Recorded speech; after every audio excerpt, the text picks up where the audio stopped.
Makanya saya selalu mengingatkan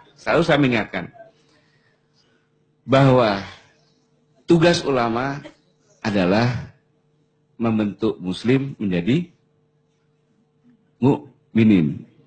Kan gitu. Orang muslim jadi mukminin. Kalau menjadikan orang yang muslim menjadi mukminin, apakah dengan keras? Apakah dengan kasar? Mana mau kan?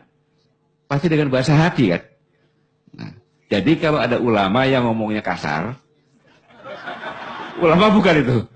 Bukan ulama. Tuh. Iya.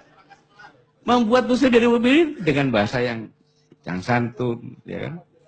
Jadi kalau kita datang ke suatu masjid, kita datang ke masjid itu, kita dengarkan ceramah sejuk, damai, masjidnya benar. Tapi kalau kita datang ke masjid, kita jadi marah, masjidnya nggak benar. Ulamanya nggak benar pasti. Iya dong. Kita ruwet, pusing, datang ke masjid, ya kan? Ikut kuliah subuh atau apa, pulang dia tenang, ya kan? Bertanya ada apa, tanya sama ulama, ulama menjelaskannya dengan tenang. Itu benar-benar ulama. Kalau ulama bikin marah, bukan ulama itu. Atau yang kedua, yang membuat Pancasila ini siapa? Ulama, ya kan? Yang menjaga Pancasila sampai sekarang ini ulama.